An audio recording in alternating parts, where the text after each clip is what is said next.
Minority defence committee का देने का मकसद ये था कि 6 फरवरी तक का वक्त दिया गया था कि वो बच्चे जो 2020 में लॉकडाउन के वक्त पैदा हुए, वो बच्चे जिनका नाम उस वक्त नहीं लिखा गया, आज उनकी उम्र 5 साल के करीब है, उनको कोई स्कूल बिगड़ जन्म दाखिले के स्कूल में एडमिशन नहीं देने वाली।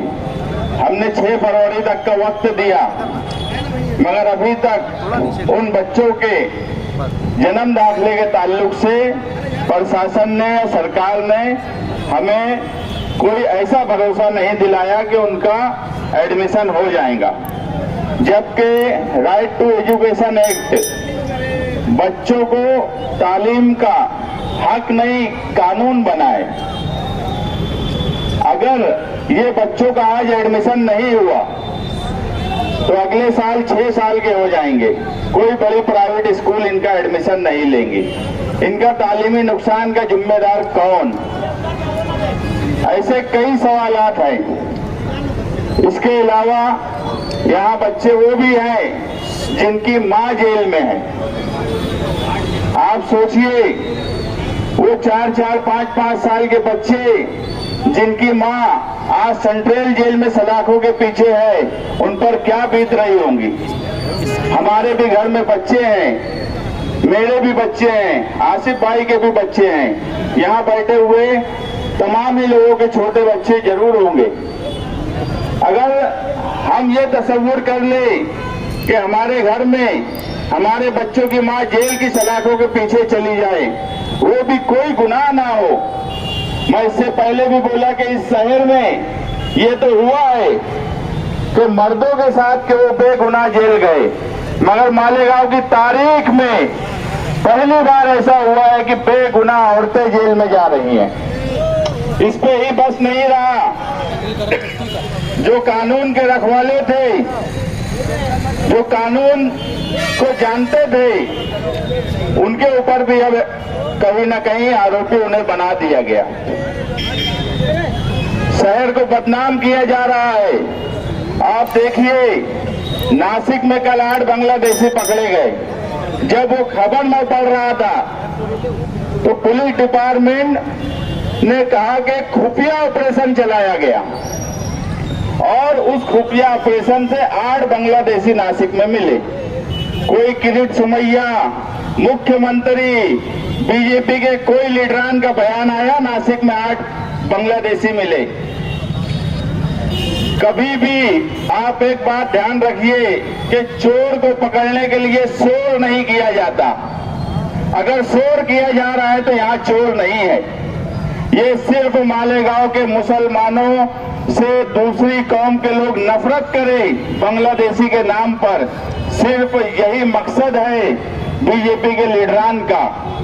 और मैं आसिफ भाई को मुबारकबाद दूंगा कि सही वक्त पर उन्होंने माइनॉरिटी डिफेंस कमेटी बनाने की बात सोची। ये वक्त की जरूरत थी। उस वक्त ये तो था कि हम कुछ लोग चले थे, मगर आप आज ये धरना देख रहे हो, कहां तक लोग हैं। कहीं ना कहीं अब शहरियान को समझ में आ रहा है कि ये मामला कितना संगीन है। ये कोई सियासी खेल नहीं है। मालेगांव शहर की आवाम से, खासतौर से मुसलमानों से दूसरी कौम के लोग नफरत करें। कल जब आपके बच्चे एजुकेशन के लिए बाहर जाएं, रोजगार के लिए बाहर जाएं, तो मालेगांव के नाम से उनकी छवि बांग्लादेशी दिखे। मुझे बताओ, अगर पूना में बांग्लादेशी पकड़े जाते हैं, भिवंडी में बांग्लादेशी पकड़े जाते हैं, नासिक में बांग्लादेशी पकड़े जाते हैं, तो पुलिस के आला अधिकारी प्रेस के सामने आकर पूरी डिटेल देते हैं। हम ये भी मांग करते हैं मालेगांव के पुलिस के आला अधिकारियों से कि जो लोगों को आपने पकड़ा है, आज तक आपने एक प्रेस कॉन्फ्रेंस क्यों नहीं ली? आप ये क्यों नहीं बता रहे हो कि आपने इनको किस जुर्म में पकड़ा है? एक माहौल बनाया जा रहा है कि ये 3 बांग्लादेशी 1000 बांग्लादेशी के पेपर दिए गए। मैं आपको दावे से कहता हूं कि जितने पेपर तहसील ऑफिस से बने हैं, जितने पेपर तहसील ऑफिस से बने हैं, उसमें एक भी बांग्लादेशी नहीं निकलने वाला, एक भी बांग्लादेशी नहीं निकलने वाला। अगर बांग्लादेशी होते तो ये शोर नहीं मचाते। अगर इन्होंने नासिक में खुफिया ऑपरेशन किया, अगर मालेगांव में कोई होता तो ये खुफिया ऑपरेशन करके उनको पकड़ लेते। हम तो एसआईटी कमेटी के सामने बैठकर बोले कि अगर कोई बांग्लादेशी, पाकिस्तानी या दूसरे मुल्क का निकलता है तो हम खुद बॉर्डर पर छोड़ के आ जाएंगे। मगर जो हमारे शहर के लोग हैं, जो इस भारत मुल्क में पैदा हुए, जिनको सब हक हासिल है, आज उनको बांग्लादेशी के नाम से बदनाम करने की सिर्फ कोशिश की जा रही है। कोई बांग्लादेशी मालेगांव शहर में नहीं है। आप यकीन मानो, ये मामला जिस तरह से फिरका परस्तों ने उठाया है, इससे ज्यादा ताकत से आगे जवाब देने की जरूरत है, और जवाब पूरे शहर को देने की जरूरत है। अगर हम आज एक साथ नहीं आए, आज अगर हमने इत्तेहाद नहीं किया, आज अगर पूरे शहर ने माइनॉरिटी डिफेंस कमेटी के साथ खड़े नहीं हुए, तो कल अगर आप ये सोचते हो कि आज आपके बच्चे का एडमिशन का सवाल नहीं है, आज आपके घर की औरत जेल में नहीं है, आज आपके घर का लड़का जेल में नहीं है, मगर कल जब ये लोग रोजगार और तालीम के लिए, हायर एजुकेशन के लिए बाहर जाएंगे, तो आपको समझ में आएगा कि ये क्यों किया जा रहा है। सिर्फ और सिर्फ दूसरी कौम, बड़ी बड़ी कंपनियां जो ये कभी बर्दाश्त नहीं करेंगे कि मालेगांव शहर का जब आदमी वहां जाए तो उसको नौकरी आसानी से मिलना मुश्किल हो जाएंगी, बाहर मुल्क में जाना मुश्किल हो जाएगा, आपके पासपोर्ट से लेके हर चीज की जांच होगी, उसको देखा जाएगा। ये बड़ा संगीन मामला है। आप इत्तेहाद के साथ माइनॉरिटी डिफेंस कमेटी के साथ खड़े रहिए। हम जो है पूरी ताकत से, पूरी ईमानदारी से शहरियान के साथ खड़े हैं। हमारा कोई मकसद सियासी नहीं है। सियासी कामकाज के लिए पूरे शहर को मालूम है कि दो पार्टी के लोग हैं, कारपोरेशन में ऐसे हाथ डालेंगे, 10 मुद्दे निकाल के लाएंगे सियासत करने के लिए। सियासत करना मकसद होता तो रोज आना जाके वहां बैठ जाते, कोई मतलब नहीं। हमारा भी सब यूट्यूब पे आ जाता, हम भी वो सब कुछ कर सकते थे, मगर हम जो है कल छावनी में जब गए, जब एमसीआर हुआ, तो आप समझो ये उनके घर के उनके हस्बैंड है, ये उनके सवार हैं। वो औरत को लग रहा था कि छूट गए। बोलने का मतलब ये है कि इतना भी नहीं समझ रहा है। ये बोलते हैं कि मैं क्या घर लेकर चले जाऊं क्या? वो बच्चे बोल रहे हैं मेरी अम्मी को लेकर घर चले जाऊं क्या? ये जब सुनते हैं तो आसिफ भाई और हम छावनी में गए, उनको समझाया कि अभी आपको 4-5 दिन लगेगा, आप सब्र करिए। हमने कोशिश की कि सेंट्रल जेल में भी उनको तकलीफ ना हो। जो हालात थे हमने वो बताए, वहाँ क्या होगा, कैसे रहना है, किस तरह से रहना है, सब चीज बताए। ये एक इंसानियत है, सिर्फ एक इंसानियत के नाते मैं बोला कि हमें इसका बहुत दुख है कि हमारे शहर की माएँ और बहनें जेल के पीछे हैं। अगर मर्द होते तो हो सकता है इतना दुख नहीं होता जितना दुख आज हम यहाँ बैठे हुए हर आदमी को है। मुझे नहीं लगता कि यहाँ बैठा हुआ कोई आदमी, कोई औरत, कोई भी मर्द जिसको इस बात का दुख नहीं होगा कि शहर की 2 खातून जेल में है और आने वाले वक्त में क्या नतीजा और आने वाला है अभी हमको नहीं पता। हमारी लीगल टीम हर तरीके से काम कर रही है, कोशिश कर रही है कि किसी भी तरीके से जल्द ये लोग छूट जाएं। आगे जो हालात पैदा होने वाले हैं उसमें कितनी नरमी हो सके इसकी भी कोशिश कर रहे हैं। हम कोई कारपोरेशन के पास जाने के लिए नहीं, आप समझ लीजिए अभी मालेगांव शहर में क्या जरूरत है हमको। नोटिस आसिफ शेख को मिलती है, मुझे मिलती है। किरीट समैया अगर आता है तो क्यों किरीट समैया के आने से, बाहर के आदमी के आने से शहर में हालात खराब नहीं होते? कब पुलिस डिपार्टमेंट ने किरीट समैया को एक नोटिस दी कि तुम सही बात करना, सही बात बोलना? अगर किरीट समैया बोल रहा है कि ये 3 बांग्लादेशी है और 1000 बांग्लादेशी है, तो आगे क्या होगा जाने दो। मगर पुलिस डिपार्टमेंट ने एक प्रेस कॉन्फ्रेंस लेके दूध का दूध और पानी का पानी करना चाहिए, ये भी हमारी मांग है। नासिक में अगर बड़े अधिकारी प्रेस करते हैं तो मालेगांव का पुलिस डिपार्टमेंट क्यों प्रेस कॉन्फ्रेंस करके बात को साफ नहीं कर रहा है। हम आप तमाम ही लोगों से, यहाँ धरने पर बैठे हुए जो भी लोग आए हैं, मैं माइनॉरिटी डिफेंस कमेटी की तरफ से आप लोगों से वादा करता हूं कि इंशाअल्लाह ये बदनामी का दाग हम हर हाल में धोएंगे। इस शहर पे जो दाग लगाया जा रहा है, माइनॉरिटी डिफेंस कमेटी का बैठा हुआ हर आदमी, यहाँ खड़ा हुआ पूरा मजमे से हम वादा करते हैं, आगे जो प्रोग्राम है वो आसिफ भाई आपको बताएंगे, लेकिन हम जिस स्टेप से चल रहे हैं, हम ये दाग हर हाल में धोएंगे। और मालेगांव शहर पे जो बांग्लादेशी रहने का दाग लगाया जा रहा है जानबूझकर, उसको धोकर आने वाले मुस्तकबिल में हमारे नौजवान बच्चे बच्चियों के साथ बाहर कोई गलत तरीके से उनके साथ सलूक ना हो, उनकी तालीम, उनके रोजगार, उनकी पढ़ाई लिखाई में कोई उनके साथ भेदभाव ना हो, ये दाग धोने की जिम्मेदारी माइनॉरिटी डिफेंस कमेटी की है। ये वादा मैं आपसे करता हूँ। शुक्रिया। कमेटी का अलामती धरना मालेगांव शहर को बदनाम करने की कोशिश की जा रही है। हम माजी में कुछ दिनों से देख रहे हैं कि जहाँ मुसलमान कसीर आबादी होती है, जहाँ माइनॉरिटी की आबादी ज्यादा होती है, वहाँ कहीं बीजेपी अपने पार्टी के लोगों को, माइनॉरिटी को परेशान करके, या कहीं वो अपने दलाल पार्टी को भेजकर माइनॉरिटी को एक तरफा करके अक्सरियत में वोट लेने का काम करती है। मुसलसल हम पिछले दिनों से देख रहे हैं मालेगांव शहर में कहीं बीजेपी या कहीं बीजेपी की मुखालिफ दिखने वाली दलाल पार्टियां मालेगांव शहर के हालात मजहब के नाम से खराब कर रही हैं। आज ये वक्त आ गया है कि मालेगांव शहर निशाने पर है। हम देख रहे हैं कि तारीख में कभी ऐसा नहीं हुआ कि जहां बेगुनाह मर्द 12 नवंबर में मालेगांव शहर में फिरका परस्ती का शिकार हुए।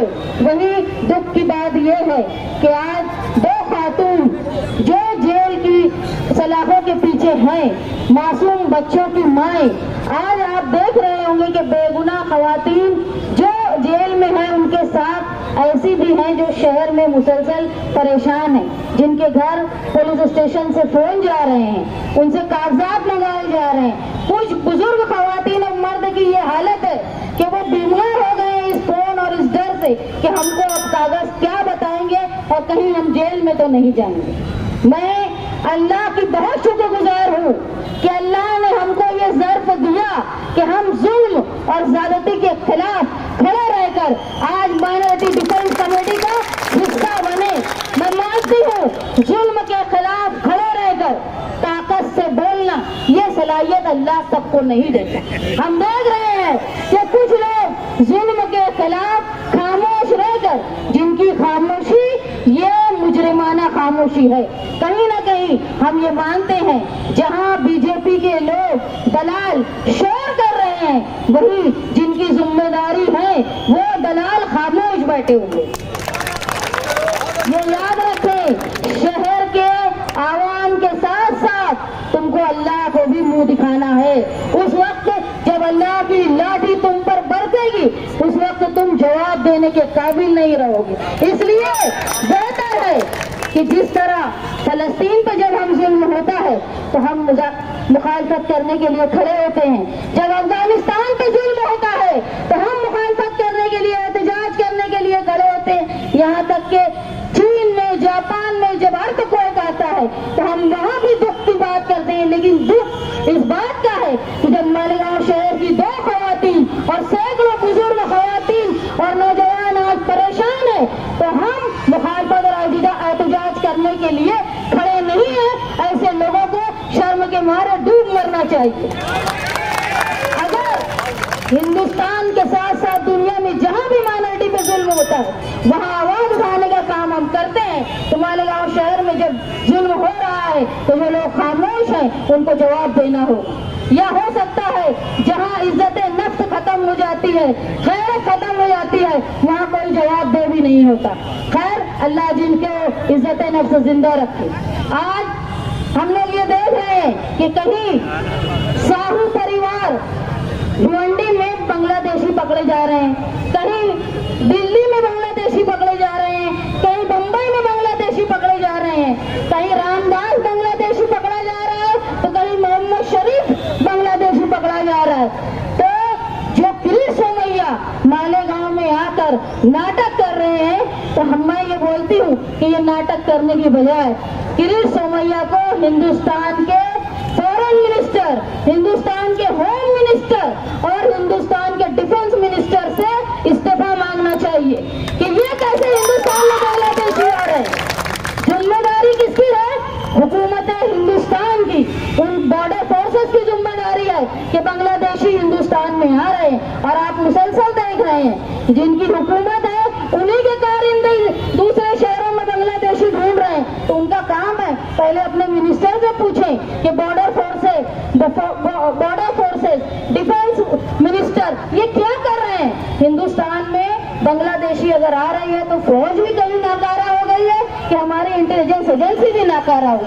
बेहतर ये है, मैं माइनॉरिटी डिफेंस कमेटी की तरफ से ये मांग करती हूँ कि मालेगांव शहर पूरी तरह शफाफ है, यहाँ कोई बांग्लादेशी नहीं है। ये हो सकता है कि हमसे कागज बनाने में गफलत हुई है, लेकिन हमारी गफलत मुजरमाना नहीं है, हमारी नीयत खराब नहीं है। हम वो कौन से ताल्लुक रखते हैं जो मरने के बाद भी अपने वतन की मिट्टी में शहीद और दफन होना पसंद करते हैं। हम वो कौन है जिसके मजहब का एक जुज़्व है हुब्बुल वतनी। हमको अपनी मुल्क के साथ मोहब्बत करना ये सिखाने की जरूरत किसी और लोगों को नहीं। हिंदुस्तान का जो हमारा आयन है उन्होंने हमको बराबर हक दिया है। आज आप देख रहे हैं कहीं कुंभ मेले में हजारों लोगों की, श्रद्धालुओं की मौत, कहीं बेरोजगारी से हिंदुस्तान परेशान। इसको दबाने और छुपाने के लिए मुसलमान माइनॉरिटी पर लोग, बीजेपी के लोग हमला करते हैं ताकि बुनियादी जो तकलीफ है वो आवाम के सामने ना आ पाए। मैं ये गुजारिश करती हूँ हिंदुस्तान की इंटेलिजेंस एजेंसी से कि आप अपना काम सही से करें। बगैर बॉर्डर के पार अगर कोई गैर कानूनी तौर पर घुसपैठी आ रहा है तो आप अपनी मशीनरी को दुरुस्त करें। आप बिना वजह कि सिर्फ वोट के लिए एजेंसीज अपना काम अधूरा ना छोड़े। मालेगांव शहर कल भी शफाफ था और अपने मुल्क से प्यार करता था, और आज भी हमारा शहर, मैं मानती हूँ बिरादरान वतन अगर अपने मुल्क से जितना प्यार करते हैं तो मालेगांव शहर के मशरकी हिस्से के लोग उससे ज्यादा प्यार करते हैं। मैं मजम्मत करती हूँ वो बीजेपी के लोगों को जिन्होंने मालेगांव शहर को टारगेट बनाया है। मैं मजम्मत करती हूँ बीजेपी के वो छुपे हुए दलालों के जो खामोश रह के बीजेपी के लोगों की मदद कर रहे हैं। आज अगर मालेगांव शहर की 2 खवातीन जेल में हैं तो हम ये उम्मीद करते हैं कि हम हमारी बिसात के मुताबिक हम पार्लियामेंट में नहीं बोल सकते, हम असेंबली में मालेगांव शहर की नुमाइंदगी नहीं कर सकते, लेकिन हम जहाँ जहाँ नुमाइंदगी कर सकते हैं, जहाँ हम अपने दस्तूरी हक के जरिए हम अपनी बातों को रख सकते हैं, हम रख के जुल्म और नाइंसाफी के खिलाफ एहतजाज करेंगे। हम कोशिश करेंगे कि मालेगांव शहर पे जिस तरह का दाग लगा है, कोई बेकसूर माँ, कोई बेकसूर बेटी मालेगांव शहर में वोट की सियासत के नाम से परेशान ना हो, जेल की सलाखों के पीछे ना जाए। मैं अल्लाह से दुआ गो हूँ कि माजी में जिस तरह हमको मुश्किलात से अल्लाह ने निकाला है उसी तरह मुस्तकबिल में भी हमको इस दाग से निकाले और मालेगांव शहर का जिस तरह नाम ऊंचा था वो हमेशा कायम रहे। माइनॉरिटी डिफेंस कमेटी के नुमाइंदे और लीडरान शेख आसिफ साहब मुस्तकीम डिग्निटी जिस राह पर निकले हैं, हम समाजवादी पार्टी की सदर और होने के नाते इस बात का आपको यकीन दहानी करती हूँ कि हम मालेगांव शहर की दफा के लिए, मालेगांव शहर की बदनामी को से बचाने के लिए आपके साथ